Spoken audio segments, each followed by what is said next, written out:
Assalamualaikum warahmatullahi wabarakatuh. Perkenalkan, nama saya Samsul Arif dengan NPM 411834021600200. Di sini saya akan mempresentasikan atau mereview materi ekonomi Islam sebagai salah satu wujud pengerjaan ujian tengah semester oleh dosen pengampu Dr. Handes Husnul Hatimah, SE, MSI.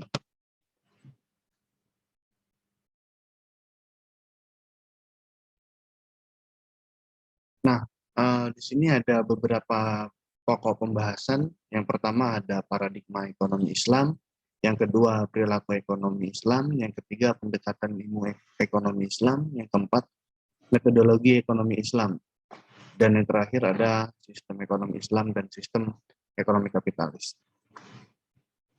Secara paradigma ekonomi Islam, ya, di sini pandangan hidup merupakan suatu hal yang menunjang keberlangsungan hidup seseorang manusia di dunia. Pandangan hidup ini dapat menjadi pedoman atau petunjuk hidup seseorang dalam mencapai tujuan. Secara analogis, pandangan hidup seperti lensa, dan melalui lensa tersebut, manusia memandang dunia dan memahami posisinya dalam hierarki ciptaan Tuhan. Secara sederhana, pandangan hidup adalah persepsi atau paradigma tentang kehidupan di dunia. Dengan pandangan hidup ini, manusia dapat menjawab pertanyaan tentang hakikat kehidupan di dunia sehingga menjadi basis atau prinsip dalam menjalani hidup. Ya, dari sisi lain, perspektif pandangan hidup sejatinya melibatkan jauh lebih dari sekedar seperangkat keyakinan intelektual, melainkan melibatkan pula konsep dasar dari sistem keyakinan itu sendiri, yang terdiri dari jaringan ide yang saling berhubung dan membentuk suatu kesatuan yang utuh. Hal ini disebabkan pandangan hidup akan membentuk, mempengaruhi, dan umumnya mengarahkan seseorang atau manusia untuk berperilaku selama hidupnya. Nah, di sini ada corak ya dari pandangan atau paradigma ekonomi Islam. Ada beberapa corak tentang paradigma ekonomi Islam. Yang pertama adalah berdasarkan al-tahwid, yang kedua adalah menggunakan kaidah al-ubudiyah atau berbakti atau beribadah kepada Allah Subhanahu wa taala. Yang ketiga, manusia sebagai hamba dan khalifah sekaligus pelaku ekonomi Islam. Yang keempat ada mawarid al-tabi'i, ya, atau sumber daya alam sebagai alat atau walisah pembangun ekonomi. Yang kelima ada al-tawazun atau keseimbangan antara dunia dan akhirat. Yang keenam mencapai mudarat Allah Subhanahu wa taala atau ridha Allah Subhanahu wa taala. Nah, tentang paradigma ekonomi Islam, ya, secara sederhana paradigma ekonomi Islam adalah tulisan secara sederhana, paradigma atau pandangan ekonomi Islam didefinisikan sebagai ilmu dan penggunaan perintah dan aturan syariah untuk melindungi ketidakadilan dalam pengadaan dan penggunaan sumber daya alam untuk tujuan memenuhi kebutuhan manusia dan untuk memungkinkan mereka untuk menjalankan tanggung jawab sepenuhnya kepada Allah Subhanahu wa taala dan masyarakat secara keseluruhan.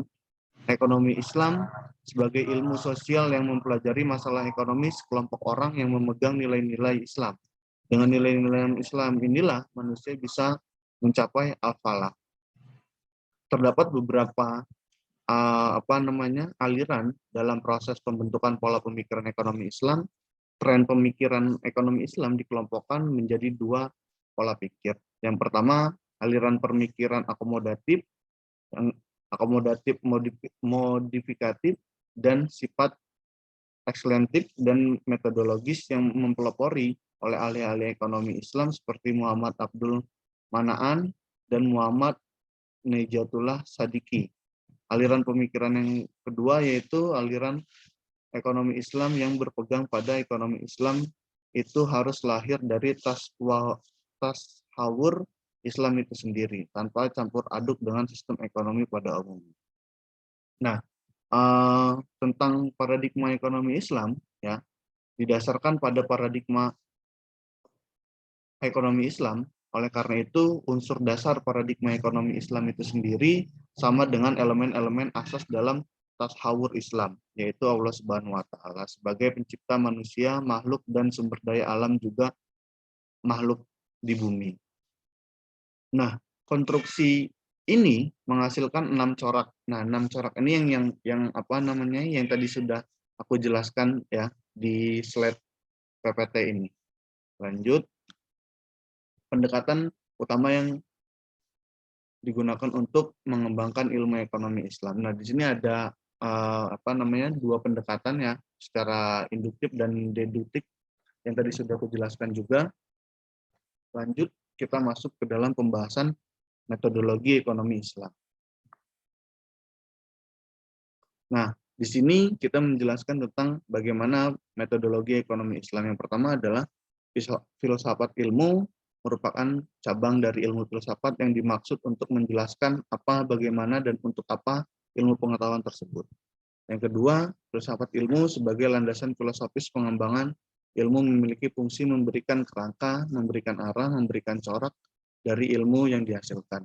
Yang ketiga, berbicara tentang metodologi ekonomi Islam, tentunya tidak terlepas dari pemikiran ekonomi Islam. Metodologi pada dasarnya merupakan sebuah standarisasi pada cara manusia dalam membentuk pengetahuan. Untuk membentuk sebuah metodologi, setidaknya dibutuhkan unsur-unsur berikut: pandangan hidup, sumber rujukan, objek, metode, serta prosedur yang digunakan. Lanjut, adapun secara teknis untuk membentuk metodologi ekonomi Islam ya terbagi menjadi dua metode, yaitu yang pertama metode yang menggunakan pendekatan secara Islamisasi dan yang kedua metode yang menggunakan secara basis legal fikih. Yang terakhir, tujuan dibentuk metodologi ilmu ekonomi Islam bukan hanya untuk mencerminkan konsep normatif yang terdukung dalam Al-Quran dan hadis, tetapi lebih dari itu. Nah, secara apa namanya? Secara metodologi Islam ya, ada beberapa apa namanya? Metodologi Islam itu sendiri bisa diterapkan dalam kehidupan sehari-hari untuk bagaimana ya secara kerangka berpikir itu pun akan berpengaruh jika kita melakukan sebuah pergerakan ya atau melakukan sebuah perputaran ekonomi Islam berbasiskan apa namanya syariat-syariat yang tergantung dalam Al-Quran dan hadisnya. Bisa kita lanjut mengenai ekonomi Islam dalam lintas sejarah. Nah, di sini ada sedikit apa namanya sejarah tentang pemikiran ekonomi Islam ya. Pemikiran ekonomi Islam bukanlah gagasan ataupun pemikiran baru, melainkan sudah ada sejak zaman Rasulullah SAW dan terus berkembang hingga saat ini. Terdapat ketidakjujuran dari sejumlah pemikiran Barat tentang adanya pemikiran ekonomi yang cemerlang atau orisinil pada ulama Islam di masa lalu. Secara umum, perkembangan ekonomi Islam terbagi dalam 4 fase. Yang pertama adalah fase fondasi, yang kedua adalah fase berkembang, yang ketiga adalah fase stagnasi, yang keempat adalah fase kebangkitan, yaitu fase sekarang. Nah, dari berbagai fase tersebut, apa namanya dialektika ya dan juga problematika yang dihadapi pada fase di setiap zamannya itu mengalami perbedaan. Ya, seperti mungkin bisa kita analogikan di masa perkembangan fondasi atau masa pertama yang dimana itu secara kehidupan masyarakat atau secara kehidupan masyarakatnya itu pasti berbeda dengan kebutuhan kehidupan masyarakat saat ini. Nah, di fase seperti kebangkitan saat ini yang dimana sudah banyak sekali ya persaingan ilmu ekonomi yang dimana ada ilmu ekonomi sosialis dan juga ada ilmu kapitalis. Disitulah ekonomi Islam harus bisa berkembang, harus bisa menandingi ya, harus bisa bersaing atau bersinergi secara tidak langsung dengan ilmu-ilmu ekonomi yang lainnya yang secara terus-menerus terus berkembang ya, merangsak masuk ke dalam negeri-negeri maju maupun negeri-negeri secara berkembang. Kita lanjut ke perbedaan sistem ekonomi Islam dan juga sistem ekonomi kapitalis. Nah, berbicara mengenai perbedaan, di sini ada korelasi terhadap dengan di bab sebelumnya yang dimana kita berbicara mengenai fase-fase berkembangnya ilmu ekonomi Islam ya. Nah, di sini kita berbicara mengenai perbedaan sistem ekonomi Islam dan juga sistem ekonomi kapitalis. Yang pertama, sistem ekonomi kapitalis merupakan sistem ekonomi yang berasal dari Eropa, yang kemudian menyebar hampir ke seluruh dunia. Sistem kapitalis menggantikan sistem ekonomi atau sistem feodalisme yang memberikan kekuasaan besar kepada bangsawan atau landlord. Nah, sistem ekonomi kapitalis memiliki sejumlah karakteristik dasar, yang dimana yang pertama, kepemilikan individu, ya, kepentingan pribadi, persaingan bebas, mekanisme pasar, bebas dalam pembentukan untuk konsumsi ataupun produksi ataupun investasi, dan peran pemerintah terbatas. Nah, secara ringkas, ini ada mengenai perbedaan tentang ekonomi Islam dan juga ekonomi kapitalis itu sendiri. Nah, di sini ada tabel perbedaan mengenai ekonomi Islam dan juga ekonomi kapitalis. Ya, secara pandangan hidup, kita berbicara secara dasarnya, secara fundamentalnya, secara pandangan hidup, ekonomi Islam ya bertujuan Islam sebagai pedoman hidup, percaya kepada adanya akhirat. Nah, untuk ekonomi kapitalis itu dia berbicara mengenai sekularisme atau materialisme, yaitu kebutuhan saat ini atau di dunia. Nah, pertimbangan-pertimbangan nilai dan moral juga di sini sangat berbeda. Ya, nilai Islam adalah halal, haram, etika, moral, dan akhlak. Tapi di sisi lain ekonomi kapitalis dia hanya berbicara mengenai bebas nilai atau tidak ada tidak memikirkan tidak memikirkan apa yang dibicarakan oleh ekonomi Islam itu sendiri.